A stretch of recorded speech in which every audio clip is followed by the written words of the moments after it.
Darshan cinema ಮಾಡೋ ಸಂದರ್ಭನೇ ಬರಲಿಲ್ಲ sir ನಿಮಗೆ? ಇಲ್ಲ ಸರ್, ಅದು ನೋಡಿ ನಮ್ಗೆ ಆಚಾರ ಹೆಂಗಿದೆ ಅಂದರೆ ಅದು ಒಂದು ಕಥೆನೆ. ನಮ್ಮದು ಹುಚ್ಚ ಶೂಟಿಂಗ್ ನಡೀತಿತ್ತು ಅಲ್ಲಿ ಲಾಲ್ಬಾಗ್ ಲೈಬ್ರರಿ ಇದೆಯಲ್ಲ ಅಲ್ಲಿ.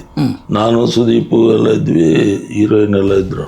ನಮ್ಮ ಶ್ರೀನಾಥ್ ರಾವ್ ಅಂತಿದ್ದಾನೆ, ಫೋನ್ಗಳಿಗೆಲ್ಲ ಸಿಮ್ ಕಾರ್ಡ್ ಕೊಡಿಸೋದು, ಫೋನ್ ಕೊಡಿಸೋದು. ಈ ಸಿನಿಮಾದವರಿಗೆ ಆತ ಸ್ಥಿಮಿತ ಆಗಿದ್ದ.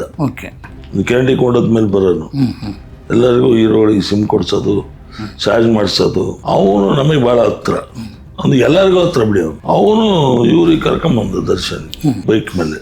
ಸರ್ ಇವರು ತೂಗುದೀಪ ಸಿಂಗ್. ನಾನು ನೋಡಿದೆ, ಏನ್ರಿ ಹೈಟ್ ಗೀಟಿಂಗ್ ಇದ್ದಾರೆ. ಓ ಬನ್ನಿ ಕೂತ್ಕೊಳ್ಳಿ, ಇಡ್ಲಿ ಸರ್ ಪರವಾಗಿ, ದಯವಿಟ್ಟು ಬನ್ನಿ, ದೊಡ್ಡ ಕಲಾವಿದ್ರ ಮಗ ನೀವು, ಇಟ್ಟಿತ್ತಮ್ಮ ಕಾಫಿನ ಟೀನ ತಾಳಿ. ಏನು ಬಂದಿದ್ದು ಸರ್, ಸುದೀಪ್ ಫ್ರೆಂಡ್ ಕ್ಯಾರೆಕ್ಟರ್ ಇದೆಯಲ್ಲ, ಆ ಕ್ಯಾರೆಕ್ಟರ್ ನನಗೆ ಕೊಡಿ ಸರ್, ಮಾಡ್ತೀನಿ. ಅದು ಚೆನ್ನಾಗಿದೆ, ತುಂಬಾ ಚೆನ್ನಾಗಿದೆ. ಯಾವ ಫಿಲ್ಮ್? ಹುಚ್ಚ.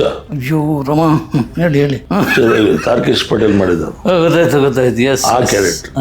ನಾನು ಬೇಡ ರೀ, ನೀವೇ ಹೀರೋ ಇದ್ದಂಗೆ ಇದ್ದೀರಾ, ಮುಂಚೆ ಏನಾದ್ರು ಬಂದಿದ್ರೆ ನಿಮ್ಮನ್ನೇ ಹೀರೋ ಮಾಡ್ಬಿಡ್ತಿದ್ದೆ. ಸಪೋರ್ಟಿಂಗ್ ಕ್ಯಾರೆಕ್ಟರ್ ಮಾಡಿದ್ರೆ ಅದಕ್ಕೆ ಬ್ರ್ಯಾಂಡ್ ಆಗಿಬಿಡ್ತೀರ, ದಯವಿಟ್ಟು ಬೇಡ. ದರ್ಶನ್ ಅವರೇ ಕೇಳಿದ ಸರ್? ನಾನು ಯಾಕೆ ಸರ್ ಸುಳ್ಳು ಹೇಳಿ? ಅಲ್ಲ, ನಾನು ಕನ್ಫರ್ಮ್ ಮಾಡ್ಕೊಂಡೆ ಇದು ಸಾಧ್ಯನಾ ಅಂತ. ಇಂಥದ್ದೊಂದು ಆಗ ಏನೂ ಆಗಿರಲಿಲ್ಲ ಅಲ್ವಾ? ಇಲ್ಲ, ಏನೂ ಇಲ್ಲ, ಮಿಸ್ಟೇಕ್ ಇಲ್ಲ. ಇನ್ನು ಹೌದು, ಅವ್ರು ಸುದ್ದಾಡ್ತಿದ್ರು ಅವರು. ಅವಾಗ ಅಣಜಿ ಬಂದ ಕ್ಯಾಮ್ರಾಮನ್, ನಮ್ಮ ಅಣಜಿ ಅವರು ಜೊತೆಗೆ ವರ್ಕ್ ಮಾಡೋದು. ಅಣ್ಣ ನೋಡೋಣ ಡೈರೆಕ್ಟ್ರಿಗೆ ಹೇಳಿ. ಇವ್ನು ಡೈರೆಕ್ಟರ್ ತಾರ್ಕೇಶ್ ಪಟೇಲ್ ಹತ್ರ ಕಮಿಟ್ ಆಗಿಬಿಡ್ತಾನ ಕ್ಯಾರೆಕ್ಟ್ರಿಗೆ. ನಾನು ಹೇಳಿದೆ ಓಂ ಪ್ರಕಾಶ್ ಗಿರಿ ಅವ್ರು ಚೆನ್ನಾಗಿದ್ದಾರೆ ಹುಡುಗ ಸರ್, ನೀವೇನು ಸರ್ ಸುಮ್ಮನೆ ಸರ್, ಹೀರೋ ಡಲ್ ಆಗಿಬಿಡ್ತಾರೆ. ಆಮೇಲೆ ಬೇಡಮ್ಮ ದರ್ಶನ್ ಇನ್ನೊಂದ್ಸರಿ ಅದನ್ನು ಮಾಡೋಣ.